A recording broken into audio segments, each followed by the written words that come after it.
তোমাদেরকে একটা আইডিয়া দিচ্ছি যে ওয়েটিং কোন পর্যন্ত যাবে। আসসালামু আলাইকুম, কি অবস্থা সবার?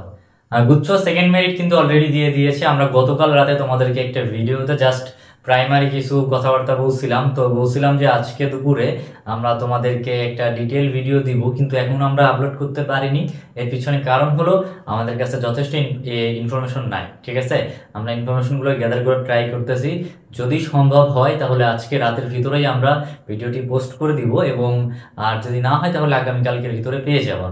তোমরা যারা সেকেন্ড মেরিটে তোমাদের একটা সাবজেক্ট আসছে, তোমরা কিন্তু আজকেই 5,000 টাকা দিয়ে নিশ্চয়ন করবে এবং আগামীকাল কিন্তু তোমাদের নিকটবর্তী বিশ্ববিদ্যালয়ে যেয়ে তোমাদের কাগজপত্রগুলো জমা দিবা। তো আজকে ভিডিওটা করার উদ্দেশ্য হলো যে আমরা কয়েকটা ইনফরমেশন পেয়েছি, সেটার ভিত্তিতে আমরা একটু অ্যানালাইসিস করবো। একটা হলো যে আমরা দেখতেছি যে প্রাথমিক ভর্তি, প্রাথমিক যে প্রথম যে মেরিটটা ছিল, এটার প্রাথমিক নিশ্চয়নের পরে দেখা গেছে যে এই যে বরিশাল বিশ্ববিদ্যালয়ে 194টা সিট ফাঁকা আছে, 194টা, মাওলানা ভাসানীতে 138টা, পটুয়াখালী বিজ্ঞান প্রযুক্তিতে 27টা।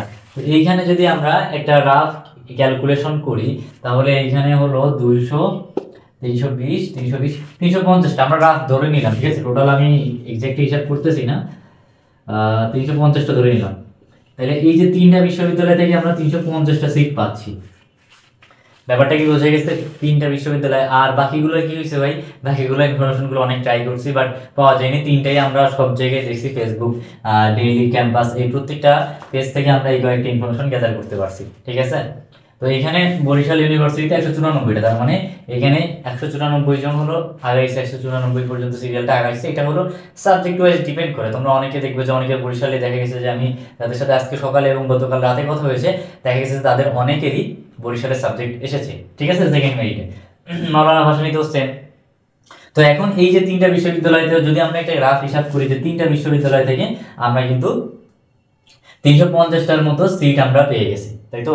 350টার মতো সিট যদি তিনটা বিশ্ববিদ্যালয় হয় তাহলে আমাদের তো আরো বিশ্ববিদ্যালয় আছে। তো যদি আমরা রাফলি একটা ক্যালকুলেশন করি তো আমরা এখান থেকে আর বাকিগুলো আমরা একটু কমায় ধরতেছি। ঠিক আছে, খুব কমই ধরতেছি আমরা। এই জায়গাটায় আমরা ধরলাম আরো 1000, বাকি যে এখানে তিনটা বিশ্ববিদ্যালয়, এটা হলো ওই তিনটা বিশ্ববিদ্যালয়। এখন বাকি থাকলো আর 16টা বিশ্ববিদ্যালয়। এই 16টা বিশ্ববিদ্যালয়ে ধরে নিলাম 1000 সিটটা ফাঁকা আছে, সেটা হলো এ, বি, সি, তিনটা ইউনিটের জন্যই। ঠিক আছে, এই তিনটা ইউনিটের জন্য আমরা ধরলাম যে সবগুলো কম্বাইন করে 1000 সিট ফাঁকা আছে এবং আমাদের 350 সিট এখানে আমরা কিন্তু এক্সাক্ট জানতে পারছি। ঠিক আছে, আচ্ছা আমি যদি এক্স্যাক্টলি হিসাব করি তাহলে 12 আর 7 19, 19 9 হাতে 5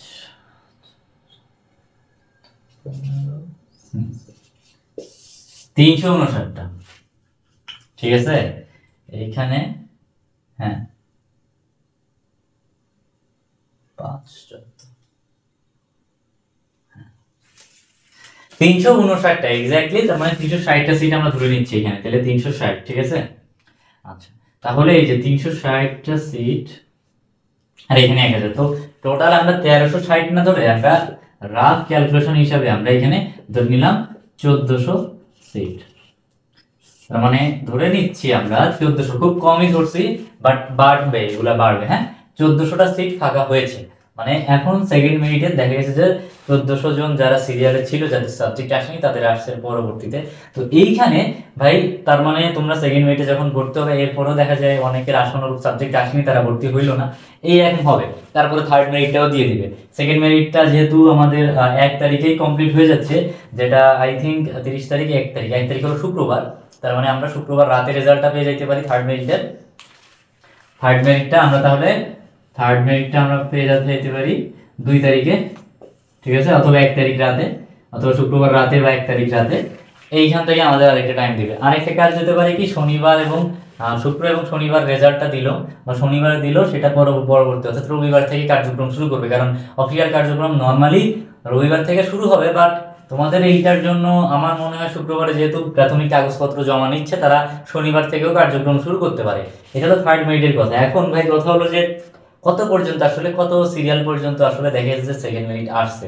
তো আমাদের এই পর্যন্ত যতটুকু কথা হয়েছে তোমাদের গোলাম রাব্বি ভাই থেকে আমি যতটুকু জানতে পারছি, এবং তোমাদের অনেকের সাথেই কথা হয়ে যেটা জানতে পারছি, সেটা হলো যে প্রায় আমরা যদি ধরে নিই এই যে ম্যাথ প্লাস বায়োলজি যারা দাগাইছো তারা অলমোস্ট আমরা যেটা জানতে পারছি সেটা হলো 15,000 যাদের সিরিয়াল ছিল, ঠিক আছে, 15,000 এই পর্যন্ত অনেকের সাবজেক্ট আসছে, ঠিক আছে, ম্যাথ প্লাস বায়োলজি।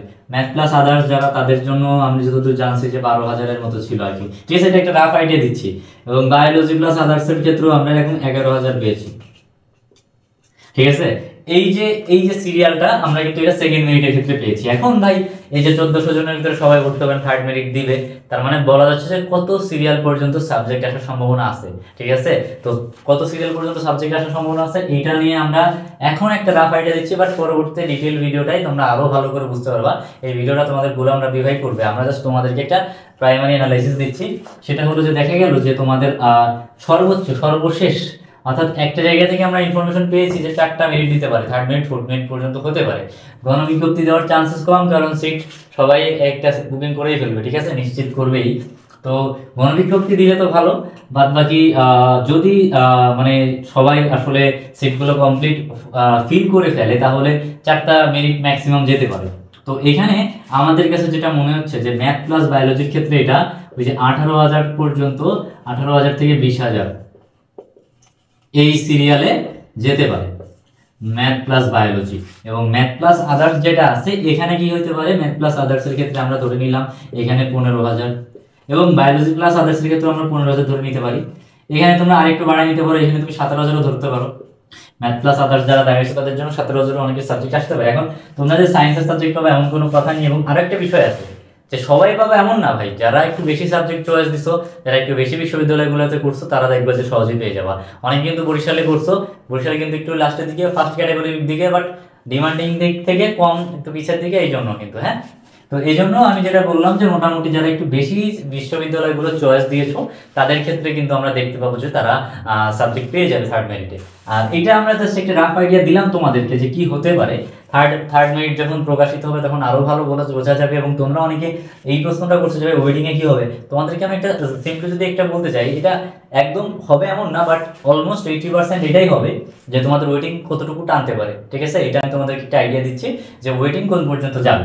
সেটা হলো যে যদি তোমার দেখো সিঙ্গেল ডিজিট, একটা হলো সিঙ্গেল ডিজিট আর ডাবল ডিজিট, অর্থাৎ তোমার ওয়েটিং 39 আছে, 46 আছে, 88 আছে, এই টাইপের ওয়েটিং গুলাই আশা করা যাচ্ছে বিশ্ববিদ্যালয় থেকে, তোমার ওইখানে টানার সম্ভাবনা আছে। বাট যখন 3টা ডিজিট চলে আসতেছে, অর্থাৎ এই যে 110, 150, 167 এরকম যদি তোমার ওয়েটিং থাকে তাহলে আসলে সম্ভাবনা একটু কম ভাই, ঠিক আছে। থার্ড ডিজিটে 3 ডিজিটে যত বেশি যাবে, 100 তো বললাম, সেটা 200 হতে পারে। 3 ডিজিটে গেলে আশা করা যাচ্ছে যে ওই সাবজেক্টটা আসলে আসাটা টাফ। যদি তোমার একটা সাবজেক্ট আসে এবং সেটা যদি তোমার কাছে মনে হয় যে মোটামুটি ভালো, তোমাদের কাছে যদি মনে আর ওই সাবজেক্ট সম্পর্কে আইডিয়া না থাকে, তোমরা আমাদের কাছে শুনতে পারো, আমাদেরকে মেসেজ দিতে পারো, আমরা তোমাদেরকে আইডিয়া ট্রাই করবো, সাবজেক্ট সম্পর্কে একটা রিভিউ দিতে পারবো। তো তোমরা কি করতে পারো, তাহলে ওই মাইগ্রেশন অফ করে রাখতে পারো। এমনি মাইগ্রেশন হবে না থার্ড ডিজিটের ক্ষেত্রে, 100-150 পর্যন্ত হতে পারে, বাট 200 যেগুলা, এগুলার কোনো চান্সেস নাই, ঠিক আছে।